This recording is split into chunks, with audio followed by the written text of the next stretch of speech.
The Lord answered Moses, "See, I have made you like God to Pharaoh, and your brother Aaron will be your prophet. You are to speak all that I command you, and your brother Aaron is to tell Pharaoh to let the Israelites go out of his land. But I will harden Pharaoh's heart, and though I will multiply my signs and wonders in the land of Egypt, Pharaoh will not listen to you. Then I will lay my hand on Egypt, and by mighty acts of judgment I will bring the divisions of my people, the Israelites, out of the land of Egypt. And the Egyptians will know that I am the Lord, when I stretch out my hand against Egypt and bring the Israelites out from among them." So Moses and Aaron did just as the Lord had commanded them. Moses was 80 years old, and Aaron was 83 when they spoke to Pharaoh. The Lord said to Moses and Aaron, "When Pharaoh tells you, 'Perform a miracle,' you're to say to Aaron, 'Take your staff and throw it down before Pharaoh, and it will become a serpent.'" So Moses and Aaron went to Pharaoh and did just as the Lord had commanded. Aaron threw his staff down before Pharaoh and his officials, and it became a serpent. But Pharaoh called the wise men and sorcerers and magicians of Egypt, and they also did the same things by their magic arts. Each one threw down his staff, and it became a serpent. But Aaron's staff swallowed up the other staffs. Still, Pharaoh's heart was hardened, and he would not listen to them, just as the Lord had said. Then the Lord said to Moses, "Pharaoh's heart is unyielding. He refuses to let the people go. Go to Pharaoh in the morning as you see him walking out to the water. Wait on the bank of the Nile to meet him, and take in your hand the staff that was changed into a snake. Then say to him, 'The Lord, the God of the Hebrews, has sent me to tell you, let my people go, so that they may worship me in the wilderness. But you have not listened until now. This is what the Lord says. By this you will know that I am the Lord. Behold, with the staff in my hand, I will strike the water of the Nile, and it will turn to blood. The fish in the Nile will die, the river will stink, and the Egyptians will be unable to drink its water." And the Lord said to Moses, "Tell Aaron, take your staff and stretch out your hand over the waters of Egypt, over their rivers and canals and ponds and reservoirs, that they may become blood. There will be blood throughout the land of Egypt, even in the vessels of wood and stone." Moses and Aaron did just as the Lord had commanded. In the presence of Pharaoh and his officials, Aaron raised the staff and struck the water of the Nile, and all the water was turned to blood. The fish in the Nile died, and the river smelled so bad that the Egyptians could not drink its water. And there was blood throughout the land of Egypt. But the magicians of Egypt did the same things by their magic arts. So Pharaoh's heart was hardened, and he would not listen to Moses and Aaron, just as the Lord had said. Instead, Pharaoh turned around, went into his palace, and did not take any of this to heart. So all the Egyptians dug around the Nile for water to drink, because they could not drink the water from the river. And 7 full days passed after the Lord had struck the Nile. Then the Lord said to Moses, "Go to Pharaoh and tell him that this is what the Lord says. Let my people go, so that they may worship me. But if you refuse to let them go, I will plague your whole country with frogs. The Nile will teem with frogs, and they will come into your palace and up to your bedroom and onto your bed, into the houses of your officials and your people, and into your ovens and kneading bowls. The frogs will come up on you and your people and all your officials." And the Lord said to Moses, "Tell Aaron, stretch out your hand with your staff over the rivers and canals and ponds, and cause the frogs to come up onto the land of Egypt." So Aaron stretched out his hand over the waters of Egypt, and the frogs came up and covered the land of Egypt. But the magicians did the same thing by their magic arts, and they also brought frogs up onto the land of Egypt. Pharaoh summoned Moses and Aaron and said, "Pray to the Lord to take the frogs away from me and my people. Then I will let your people go, that they may sacrifice to the Lord." Moses said to Pharaoh, "You may have the honor over me. When shall I pray for you and your officials and your people that the frogs, except for those in the Nile, may be taken away from you and your houses?" "Tomorrow," Pharaoh answered. "May it be as you say," Moses replied, "so that you may know that there is no one like the Lord our God. The frogs will depart from you and your houses and your officials and your people. They will remain only in the Nile." After Moses and Aaron had left Pharaoh, Moses cried out to the Lord for help with the frogs that he had brought against Pharaoh.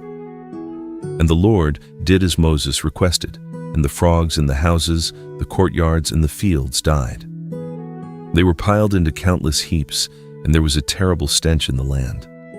When Pharaoh saw that there was relief, however, he hardened his heart and would not listen to Moses and Aaron, just as the Lord had said. Then the Lord said to Moses, "Tell Aaron, stretch out your staff and strike the dust of the earth, that it may turn into swarms of gnats throughout the land of Egypt." This they did. And when Aaron stretched out his hand with his staff and struck the dust of the earth, gnats came upon man and beast. All the dust of the earth turned into gnats throughout the land of Egypt. The magicians tried to produce gnats using their magic arts, but they could not, and the gnats remained on man and beast. "This is the finger of God," the magicians said to Pharaoh. But Pharaoh's heart was hardened, and he would not listen to them, just as the Lord had said. Then the Lord said to Moses, "Get up early in the morning, and when Pharaoh goes out to the water, stand before him and tell him that this is what the Lord says. 'Let my people go, so that they may worship me. But if you will not let my people go, I will send swarms of flies upon you and your officials and your people and your houses. The houses of the Egyptians and even the ground where they stand will be full of flies. But on that day, I will give special treatment to the land of Goshen, where my people live. No swarms of flies will be found there. In this way, you will know that I, the Lord, am in the land. I will make a distinction between my people and your people. This sign will take place tomorrow." And the Lord did so. Thick swarms of flies poured into Pharaoh's palace and into the houses of his officials. Throughout Egypt, the land was ruined by swarms of flies. Then Pharaoh summoned Moses and Aaron and said, "Go, sacrifice to your God within this land." But Moses replied, "It would not be right to do that, because the sacrifices we offer to the Lord our God would be detestable to the Egyptians. If we offer sacrifices that are detestable before the Egyptians, will they not stone us? We must make a 3-day journey into the wilderness and sacrifice to the Lord our God, as he commands us." Pharaoh answered, "I will let you go and sacrifice to the Lord your God in the wilderness, but you must not go very far. Now pray for me." "As soon as I leave you," Moses said, "I will pray to the Lord, so that tomorrow the swarms of flies will depart from Pharaoh and his officials and his people. But Pharaoh must not act deceitfully again by refusing to let the people go and sacrifice to the Lord." Then Moses left Pharaoh and prayed to the Lord, and the Lord did as Moses requested. He removed the swarms of flies from Pharaoh and his officials and his people. Not one fly remained. But Pharaoh hardened his heart this time as well, and he would not let the people go. Then the Lord said to Moses, "Go to Pharaoh and tell him that this is what the Lord, the God of the Hebrews, says. 'Let my people go, so that they may worship me. But if you continue to restrain them and refuse to let them go, then the hand of the Lord will bring a severe plague on your livestock in the field, on your horses, donkeys, camels, herds, and flocks. But the Lord will make a distinction between the livestock of Israel and the livestock of Egypt, so that no animal belonging to the Israelites will die.' The Lord set a time, saying, 'Tomorrow the Lord will do this in the land.' And the next day, the Lord did just that. All the livestock of the Egyptians died, but not one animal belonging to the Israelites died. Pharaoh sent officials and found that none of the livestock of the Israelites had died. But Pharaoh's heart was hardened, and he would not let the people go. Then the Lord said to Moses and Aaron, "Take handfuls of soot from the furnace. In the sight of Pharaoh, Moses is to toss it into the air. It will become fine dust over all the land of Egypt, and festering boils will break out on man and beast throughout the land." So they took soot from the furnace and stood before Pharaoh. Moses tossed it into the air, and festering boils broke out on man and beast. The magicians could not stand before Moses, because the boils had broken out on them and on all the Egyptians. But the Lord hardened Pharaoh's heart, and he would not listen to them, just as the Lord had said to Moses. Then the Lord said to Moses, "Get up early in the morning, stand before Pharaoh, and tell him that this is what the Lord, the God of the Hebrews, says. Let my people go, so that they may worship me. Otherwise, I will send all my plagues against you and your officials and your people, so you may know that there is no one like me in all the earth. For by this time I could have stretched out my hand and struck you and your people with a plague to wipe you off the earth. But I have raised you up for this very purpose, that I might display my power to you, and that my name might be proclaimed in all the earth. Still, you lord it over my people, and do not allow them to go. Behold, at this time tomorrow I will rain down the worst hail that has ever fallen on Egypt, from the day it was founded until now. So give orders now to shelter your livestock and everything you have in the field.